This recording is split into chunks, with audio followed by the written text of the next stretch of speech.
नमस्कार दोस्तों, आज के हमारे इस वीडियो में हम आपके लिए छठी मैया की लीला की एक बहुत सुंदर कहानी लेकर आए हैं। बहुत समय पहले की बात है। एक बुढ़ी अम्मा थी, उनके एक बेटा और एक बहू थे। बुढ़ी अम्मा छठी मैया की परम भक्त थी और हर साल पूरी श्रद्धा से छठी मैया का व्रत करती। परंतु बहू नए विचारों वाली थी। वो पूजा पाठ में विश्वास नहीं करती थी। एक बार बुढ़ी अम्मा छठ पर्व करने की तैयारी कर रही थी। बुढ़ी अम्मा की बहू उन पर हंसने लगी और बोली, अम्मा, दुनिया कहां से कहां चली गई है। लोग आसमान को छू रहे हैं और आप आज भी इतनी अंधविश्वासी हो। पढ़ी लिखी बहुओं का छठी मैया की परम भक्त बुढ़ी अम्मा पर कोई असर नहीं हुआ। वो तो बस अपनी तैयारियां करती रही।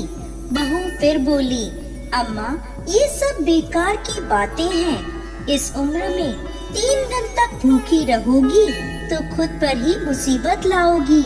ना जाने क्यों भूखे प्यासे लोग खुद को सताते हैं। नई बहू की बातें सुनकर बुढ़ी अम्मा मुस्कुराई और बोली, बहू, शादी के बाद मेरी संतान नहीं हो रही थी, तब मैंने इन्हीं छठी मैया के व्रत को किया। तब छठी मैया ने मेरी पुकार सुनी और ये तेरा पति छठी मैया का ही प्रसाद है। तू भी इस वर्ष छठी मैया का व्रत कर, माता तेरी भी पुकार सुनेंगी और तेरी गोद भी हरी हो जाएगी। मगर नए युग की नए सोच वाली बहू किसी का कहा सुनने वाली नहीं थी। बोली, मैं पूजा पाठ नहीं करने वाली। सुंदर पति मिला है, जीवन में हर सुख मिला है, आलीशान घर है, दिन रात मस्त रहती हूँ। पूरे गांव में मुझ जैसा धनवान कोई नहीं है। सासू माँ इस दुनिया में कर्म प्रधान है। बुढ़ी अम्मा के लाख समझाने के बाद भी बहू पर कोई असर ना हुआ। वो नास्तिक थी। इतने में बुढ़ी अम्मा का बेटा वहाँ आया और बोला, ठीक है, तुम्हें पूजा पाठ नहीं करनी तो मत करो, लेकिन तुम मेरी माँ से झगड़ो मत और जाकर तैयार हो जाओ। छठ माता के घाट पर जाने का समय हो गया है। बहू बिना रुचि के उनके साथ घाट पर जाती है, लेकिन वहाँ पूजा करने की बजाय वो मेला घूमने चली जाती है। कुछ देर बाद उसका पति उसे वहाँ ना पाकर ढूंढने लगता है, तो वो हलवाई के पास स्वादिष्ट पकवानों का मजा लेती नजर आती है। पति उसे कहता है, अरे तुम यहाँ तक आई हो, कुछ देर माँ के साथ बैठो। पत्नी झुंझलाकर बोली, ना जी, मैं पूजा पाठ में नहीं बैठने वाली, मैं तो मेला घूमूंगी। आप ही करो ये पूजा पाठ। पति वहाँ से चला जाता है और स्नान करने को जैसे ही वो डुबकी लगाता है, डुबकी लगाते ही वो डूब जाता है और जोर जोर से चीखने लगता है, लेकिन किसी को भी उसकी आवाज नहीं आती। जैसे ही बुढ़ी अम्मा को पता चला उसका बेटा डूब गया, वो जोर जोर से रोने लगी और छठी मैया से बोली, माँ, मुझसे तेरी भक्ति में कौन सी कमी रह गई जो तूने मेरी गोद सूनी कर दी। बोलो माँ, हमसे ऐसी क्या भूल हो गई।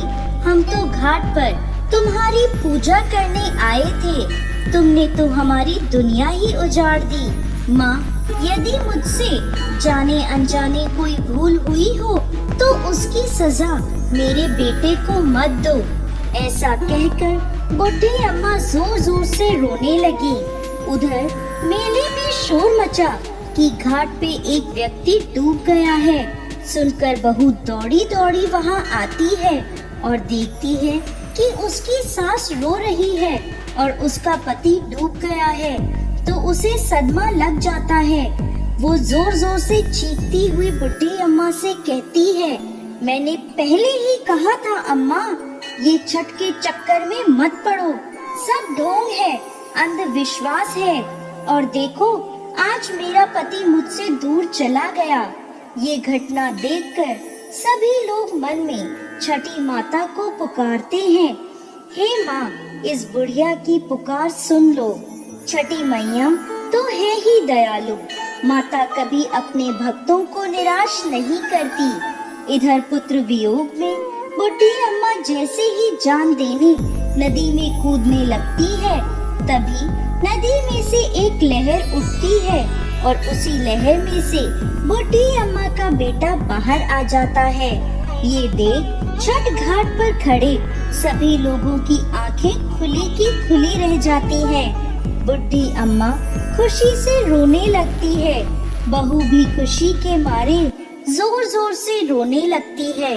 इतने में तेज गर्जना के साथ छठी मैया प्रकट हुई और बोली, मैं कभी अपने बच्चों का अहित नहीं करती। मैंने तुम्हारी आँखों से अज्ञान का पर्दा हटाने के लिए तुम्हारे पति को पानी में डुबाया था। मैं सदैव अपने भक्तों की रक्षा करती हूँ। इस कलयुग में जो भक्त मेरी पूजा करता है, मैं उसकी मनोकामना पूर्ण करती हूँ। ये कहकर छठी मैया अंतर ध्यान हो गयी और घाट पर मौजूद सभी लोगों ने छठी मैया की जय जयकार करी।